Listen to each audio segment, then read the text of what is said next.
히브리서 9장 23절부터 28절 말씀 마음을 집중하시고 함께 읽어보십니다. 하늘에 있는 것들의 모형은 이런 것들로서 정결하게 할 필요가 있었으나 하늘에 있는 그것들은 이런 것들보다 더 좋은 제물로 할지니라. 그리스도께서는 참 것의 그림자인 손으로 만든 성소에 들어가지 아니하시고 바로 그 하늘에 들어가사 이제 우리를 위하여 하나님 앞에 나타나시고 대제사장이 해마다 다른 것의 피로써 성소에 들어가는 것 같이 자주 자기를 드리려고 아니하실지니 그리하면 그가 세상을 창조한 때부터 자주 고난을 받았어야 할 것이로되 이제 자기를 단번에 제물로 드려 죄를 없이 하시려고 세상 끝에 나타나셨느니라. 한 번 죽는 것은 사람에게 정해진 것이요 그 후에는 심판이 있으리니 이와 같이 그리스도도 많은 사람의 죄를 담당하시려고 단번에 들이신 바 되셨고 구원에 이르게 하기 위하여 죄와 상관없이 자기를 바라는 자들에게 두 번째 나타나시리라. 아멘. 11월 첫째 주일입니다. 11월은 감사의 달이죠. 셋째 주일이 추수감사절이므로 또 올해도 얼마 남지 않은 그 시간 동안 한 해를 돌이켜보면서 하나님의 은혜를 깊이 새기고 또 감사로 한 해를 마무리하는 것도 뜻깊다고 생각을 합니다. 이 감사절을 새길 때마다 최선의 감사, 최고의 감사라는 말씀 제가 마음에 새기는데요. 무엇이 최선이고 무엇이 최고일까요? 그것은 우리의 믿음이 담겨있는 진심의 감사가 하나님이 받으시는 최선의 감사요 최고의 감사인 것이죠. 그러므로 지금부터 여러분이 믿음으로 또 기도하면서 한 해 동안의 모든 은혜를 하나님께 기도할 때마다 감사하시고 또 추수감사절을 기하여 하나님께 온전한 감사를 드리는 삶 되기를 먼저 주님의 이름으로 축복합니다. 아멘. 오늘 말씀의 제목 모형과 그림자입니다. 이 모형이라고 하는 것은 원래 이 원형을 본떠서 만든 것을 모형이라고 그러죠. 그것은 실제 원형보다도 작게 만들 수도 있고 똑같은 크기로도 만들 수 있고 더 크게 만들 수도 있습니다. 필요에 따라서 그 모형을 만들지만은 모형을 만드는 까닭은 원형에 대한 충분한 이해를 돕기 위해서 만드는 경우가 많죠. 우리 주변에서 흔히 경험하는 모형이 있습니다. 여러분이 아파트를 장만할 때에 짓기 전에 미리 견본주택, 그것을 일컬어 모델하우스라 하잖아요. 거기 가보면은 아직 지어지지도 않은 아파트지만은 그 모델하우스 안에 그것과 실제와 똑같은 평수의 그 모든 구조라든지 그 안에 들어가는 설치물들이 다 그대로 모형으로 갖춰져 있는 것 많이 보셨을 거예요. 그러면 그대로 원형이 지어지는 것이죠. 그리고 원형이 완성되면 더 이상 이 모형은 가치가 없죠. 그와 같이 이 세상에는 보면 어떤 원형을 상징하기 위한 모형들이 우리 주변에는 많아요. 하나님도 이 땅의 많은 모형들을 통해서 그 원형이 천국에 있음을 보여주시고 영적인 교훈을 깨닫게 하시는 경우가 많습니다. 오늘 이 본문에도 보면 23절과 24절 모형 그리고 그림자에 관한 말씀이 있습니다. 그러면 여러분, 이 모형이라는 것은 땅에 있지만은 그 원형은 하늘에 있는 것이죠. 오늘 읽은 23절 전반부에 보시면 그러므로 하늘에 있는 것들의 모형은 이런 것들로서 정결하게 할 필요가 있었으나, 여기 보시면 하늘에 있는 것이 원형이지만 그 모형은 땅에 있어요. 이런 것들로서 라는 것은 옛적에 정결하게 하기 위해서 짐승의 피를 거기에 발라야 되는 의식이 있었던 것입니다. 그 모형은 어떤 의미일까? 물론 지금 우리가 드리는 이 예배는 이 자체도 엄밀히 보면 하나의 모형이에요. 원형은 천국에 있기 때문에 우리도 하나님 앞에 가면은 정말 그 원형의 예배를 드릴 거예요. 이 모형 가운데에서도 우리는 하나님께 온 마음을 다하는 것이죠. 그러나 옛적 구약에도 또 다른 하나의 모형이 있었는데 그때 제사법이 곧 짐승의 피를 흘려서 정결케 하는 예식 제사법이었던 것이죠. 요즘 새벽마다 우리 레위기 묵상을 하는데 그 의미가 그대로 담겨 있는 것이에요.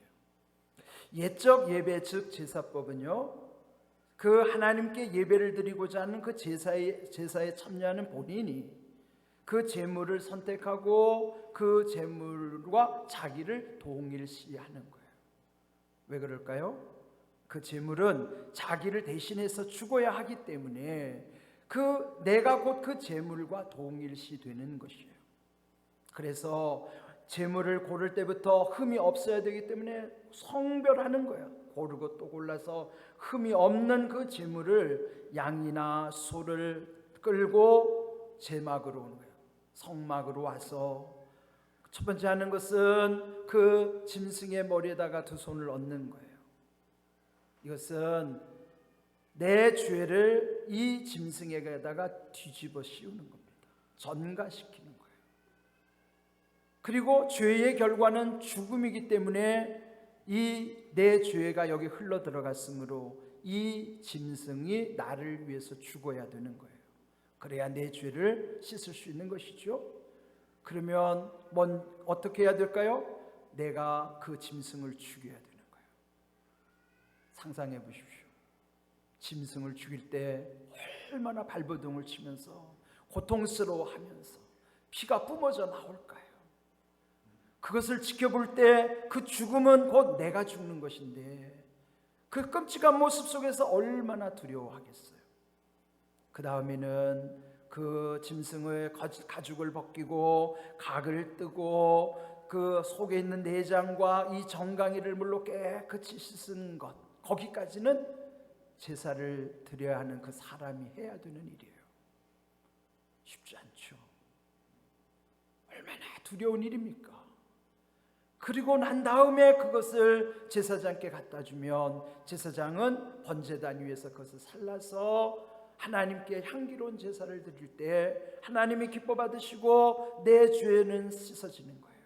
그래서 짐승의 피를 발라서 그렇게 하는 것이다 하는 것이죠.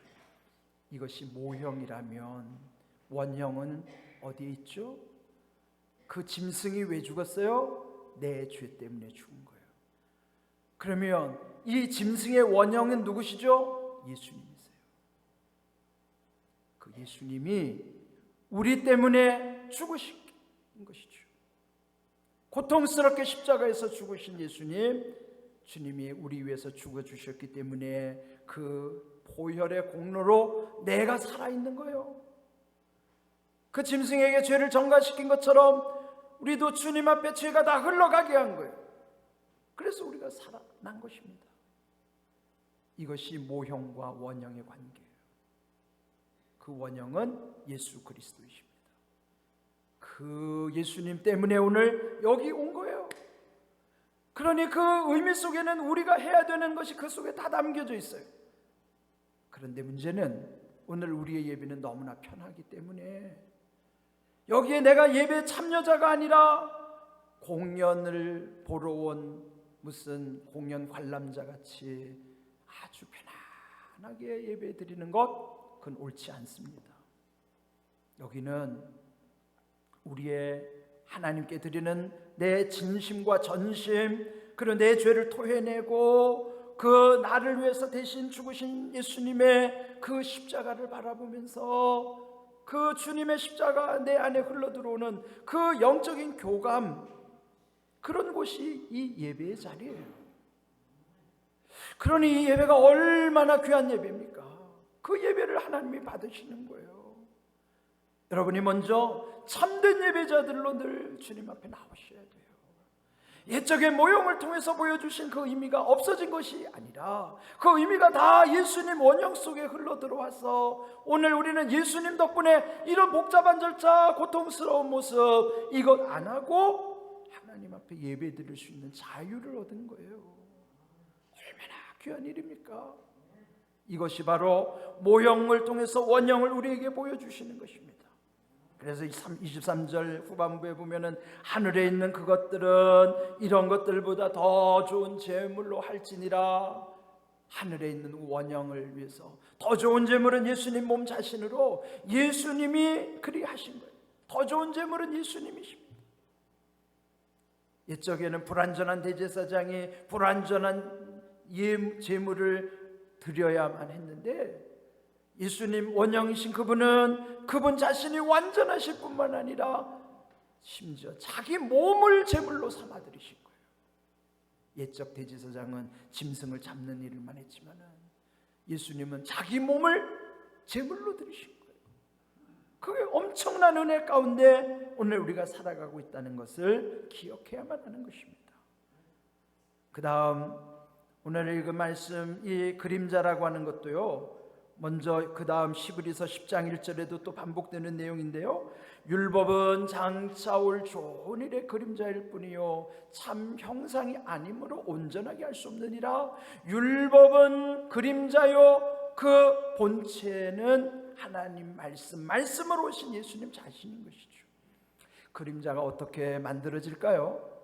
어떤 참형상적 이 본체에 빛이 투사되면 그 반사된 현상이 그림자예요. 빛이 진할수록 그림자도 진하죠. 빛이 희미하면 그림자도 희미하고 빛이 없으면 그림자도 없는 거예요. 빛은 누구시죠? 예수님이신 거예요. 예수님의 빛이 비춰질 때에 그 그림자가 선명하게 강렬하게 그리고 거기서 주시는 교훈이 온전하게 우리에게 드러나게 하시는 거예요. 그림자를 우리에게 보여주시는 것도 그 본체의 의미를 깨우쳐 주시기 위한 것입니다. 그런데 이 본체에 대한 의미를 알지 못하면 단순히 그림자만 보고서 우리 마음이 혼란함을 겪을 때가 있어요. 이따금 살다 보면 생각지 못한 어려움을 당할 때 있죠. 두려운 일이 있습니다. 그것은 그림자일 뿐이에요. 내게 아무런 영향력을 줄 수 없는데 그림자를 보니까 무서운 거예요. 저 그림자가 뭐지? 저 그림자가 혹시 나에게 어떻게 할까? 근데 속지 마십시오. 그 그림자는 우리를 어떻게 할 수 없는 그냥 아무것도 아닌 거예요. 그런데 믿음이 없으면 단순히 그림자만 보고도 두려워하고요, 단순히 없는 그림자만 보고도 마치 그게 좋은 것인 줄로 착각하고 거기에 덤벼드는 거예요. 근데 중요한 것은 본체가 없는 그림자에 우리의 마음을 빼앗기지 말아야 되는 것이고, 중요한 것은 그 그림자의 본체 속에 하나님이 우리에게 들려주시는 메시지가 뭔가를 깨닫는 게 중요한 거예요. 그럴 때 그 빛이신 예수님을 통해서 그 우리의 모든 그림자의 의미들이 깨달아지고 해석이 되면 미혹당하지 않아요. 그 속에서 하나님의 뜻을 깨달을 수도 있고 하나님의 은혜를 경험할 수도 있어요. 그림자가 중요한 것이 아니라 빛이 중요한 것이고 그 빛을 통해서 본체를 깨닫는 것이 중요한 것이라는 거예요. 이것이 하나님이 주시는 지혜입니다. 그래서 여러분, 세상에 아무것도 없는 그런 허황된 그림자 가운데서 농락당하지 않으셔야 돼요. 속지 마십시오. 두려워하지 마십시오. 거기에 빠져들어가지고 그 환락의 구덩이에 들어가지도 마십시오. 마치 불나방이 죽을 줄 알면서 지 몸을 불 속에 집어넣은 것 같은 이런 쾌락을 탐닉하지도 마십시오. 지금 세상에는 우리를 유혹하는, 또 우리를 위협하는 얼마나 많은 그림자들이 우리 주변에 있는지 몰라요. 거기에 속지 않으려면 빛과 본체의 관계를 잘 알아야 거기서 주시는 하나님의 은혜와 깨달음을 얻게 되는 것입니다. 그거 알아야 속지 않고 우리의 삶이 제대로 가게 되는 것입니다. 오늘 읽은 24절에 보면은 그 참것의 그림자에 관한 말씀이 있어요. 그런데 참 것은 그 자체가 본체이고 그림자는 거기에 비춰진 것이죠. 아까 말씀드린 것처럼 손으로 만든 성소라고 하는 것은 하나의 모형이요 하나의 그림자에 불과한 것이고, 그래서 불완전합니다. 불완전한 대제사장은 사람이 만든 손으로 만든 성소에 들어갔지만 주님 원형이시요 빛의 본체이신 그 그리스도께서는 그 사람이 만든 불완전한 성소를 들어가신 것이 아니라 바로 하늘에 들어가셨다는 것이죠. 그래서 우리에게는 예수님만이 온전하심을 우리에게 일러주시는 것입니다. 오늘 읽은 25절 말씀에도 보면은 해마다 다른 것의 피로써 성소에 들어가야 한다는 것, 1년에 한 번씩 대제사장은 이 지성소 안에 들어와서 백성들의 모든 죄를 다 짊어지고 여기에서 대속을 치러야 돼요. 그러나 그는 해마다 해야 되는 거예요. 또 다른 짐승은 잡아야 되는 거예요. 그는 뭐예요? 불완전하다는 것이죠. 그런데 이 불완전한 대제사장들과 달리 예수님은 완전하신 대제사장이에요. 그래서 26절 말씀 보시면 자기를 단번에 제물로 드려 죄를 없이 하시려고 세상 끝에 나타나셨느니라. 단번에라는 말씀 영어로 읽으면 더 확실해요. Once for all이라고 하는 것은 모두를 위한 단 한 번이에요. 우리 생각에는 어떤 특정인들, 잘난 사람, 어떤 소수 사람이 아니라 모든 사람들을 위하여 단 한 번 드려지는 제물이에요. 그 예수님의 몸으로 그렇게 우리의 모든 죄를 다 끌어내신 거예요. 단 한 번, 그리고 영원히 완전히. 이것이 예수님이 원형으로서 본체로서 우리에게 깨닫게 해주시는 약속의 말씀인 것입니다. 아까도 그 모델하우스는 본래 아파트가 지어지면 이거는 이제 소용없고 이제 다 부셔야 되는 것처럼 실제를 만나면 옛것을 쓸 필요가 없는 것이에요. 정녕 예수님을 만나고 예수님의 은혜와 사랑과 자유함을 힘입는 사람은 그 무엇에도 매일 필요가 없어요. 늘 말씀드린 것이지만은 이미 예수님이 그리스도 안에서 죄와 사망의 법을 다 끊어주셨는데, 생명의 성령의 법으로 죄와 사망의 법에서 우리를 해방시켜 주셨으니 우리는 늘 자유할 뿐만 아니라 평안하고 기쁨과 감사함으로 살아가는 것, 이것이 하나님의 은혜 그 자체이란 말이죠. 무엇에도 얽매일 필요가 없어요. 완전하신 예수님, 영원한 대제사장, 그분이 우리에게 주셨는데, 이 말씀 끝에 보면은 그분은 세상 끝에 나타나셨느니라 그랬죠. 이 말씀 중요합니다. 세상 끝에 나타나셨다는 것은 예수님이 단 한 번의 죽으심을, 그것이 세상 끝을 우리에게 보여주시는 말씀이에요. 이걸 일컬어서 말세라 하는 거예요. 그러면 말세는 이미 예수님이 십자가에서 죽으셔서 once for all, 단 한 번의 그 죄를 다 씻어내신 그때가 이미 세상의 끝이 시작된 거예요. 말세가 그때부터 시작된 거예요. 때때로 힘들거나 참 이해할 수 없는 일들이 벌어지면 우리가 탄식처럼 외치는 말 있죠. 자, 세상 말세다, 말세. 여러분, 말세는 이미 시작됐어요. 예수님이 세상 끝에 나타나셨는 날, 그 끝이 말세라고요. 그러면 지금 우리가 살아가는 시점이 뭘까요? 그는 나중에 28절에 보면은 두 번째 나타나신다는 말씀이 있는데, 두 번째 오시는 것은 심판을 위하여 재림하시는 예수님인 거예요. 그러면 그 심판이 끝인데, 심판을 향하여 가는 그 끝에 끝을 일컬어서 말세지말이라고 하는 것입니다. 말세는 이미 시작됐고 지금 우리가 살아가는 데를 말세지말이라고 하는 거예요. 그것이 끝나는 때가 심판, 예수님 다시 오실 때를 우리에게 말씀해 주시는 것입니다. 이렇게 구원의 완성에 대해서 28절 이미 여기 있는 것은 유진 피터슨 목사님이 번역한 메시지 성경의 내용이에요. 그러므로 그분께서 다시 나타나실 때에 재림 때이죠. 그분을 뵙기 원하는 이들에게 맡게 될 결과는 다름 아닌 구원, 그는 완전한 구원입니다.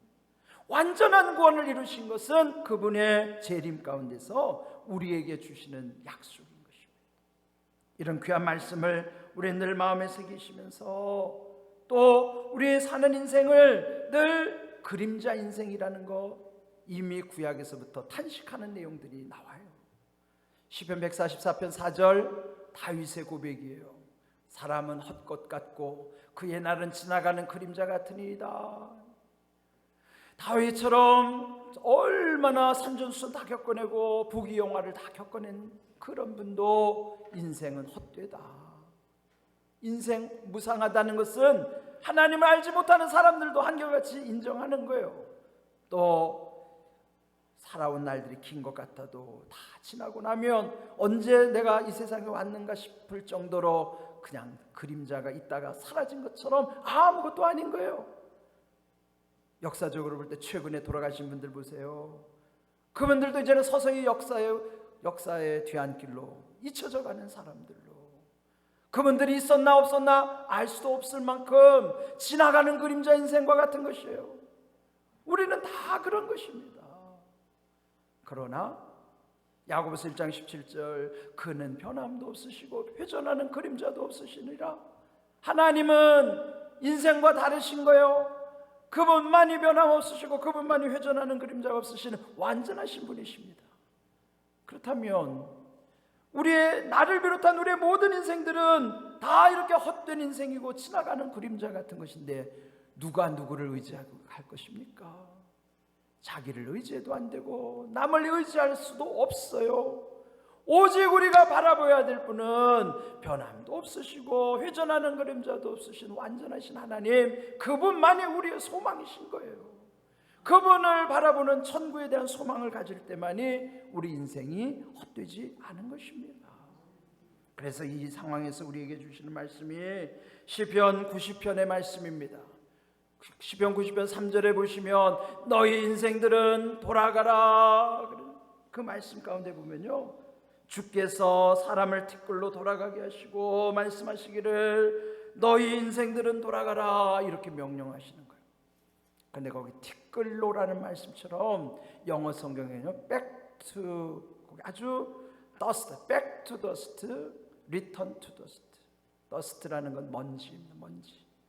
먼지처럼 후 사라지는 게 인생이에요. 지난 주간에 우리 교회 2건 장례를 제가 집례하면서 뿐만 아니라 저는 지금까지 많은 장례를 집례했습니다. 그런데 관에 모실 때, 마지막 관에 모시기 전에요, 그 시신임에도 불구하고 아주 말끔하게 해드려요. 남자들 경우는 면도도 다 해드리고 또 뽀얗게 분도 발라드리고 머리도 정갈하게 빗겨드리고 또 옷도 아주 잘 입혀드리고, 시신임에도 불구하고 얼마나 이뻐 보이는지 몰라요. 이렇게 이쁜 모습으로 관에 모시는 거예요. 그리고 그 다음날 어디로 가죠? 화장장으로 갑니다. 그리고 그 마지막 불 속으로 들어간 다음에 정확히 1시간 20분이 지나면 유족들을 다시 불러요. 수골실로 들어가면요, 어제까지 그렇게 뽀얗고 예쁘던 시신이 앙상한 뼈만 타고 남은 게 딱 있어요. 그리고 그것을 이제 분쇄기에다가 갈아요. 한 1분도 채 안 걸려요. 내 기분이 참 묘한 거예요. 그리고 나서 딱 한 줌 재로 곱게 빻아서 종이에다가 싸가지고 함에 넣어서 딱 줍니다. 기분이 참 묘한 거예요. 시신이지만 불과 24시간 전에만 해도 이분이 그렇게 이뻐 보이는 시신이었는데 그냥 여기 말씀대로 티끌로 돌아가라, 먼지로 돌아가라. 그 말대로 먼지예요, 먼지. 딱 요만큼 먼지예요, 먼지. 이게 인생이라. 너무 허무한 거예요. 예외 없어요. 저나 여러분이나. 그렇게만 살다가 없어지는 인생이라면 얼마나 허무한 인생이에요. 그런데 우리는 하나님의 소망 가운데 이 땅에 집착하지 아니하고 영원한 생명이 있다는 게 얼마나 큰 위로입니까? 우리는 그렇게 사는 존재라고요. 그래서 그 90편 12절에 보시면 우리에게 우리 날 계수함을 가르치사 지혜로 마음을 얻게 하소서. 우리의 날 계수한다는 것은 내 남은 인생을 잘 헤아려 보라는 거예요. 얼마나 남았는지 돌이키면서 나도 죽을 수밖에 없는 존재라는 걸 알고 천국의 소망을 갖고 살아간다면 남은 인생을 헛되이 살지 않아요. 집착하지 않습니다. 욕심 부리지 않습니다. 그냥 누구나 다투려고 하지도 않아요. 그렇게 잘 귀하게 살아가는 인생이 결국은 천국의 소망 가운데 귀하게 세워지는 것입니다. 그래서 이 마지막 시편 90편 12절 말씀처럼 내 날짜를 계수할 수 있도록 지혜를 주시옵소서. 지혜의 마음을 주시옵소서. 이렇게 살아가는 것입니다. 어떤 아빠가 사랑하는 딸이, 어린 딸이 그 햄스터, 애완동물로 햄스터를 그렇게 갖고 싶어 해서 그 햄스터를 사다 줬어요. 한 7,000원 주고 햄스터를 사다가 딸에게 주니까 아이가 얼마나 좋아하는지.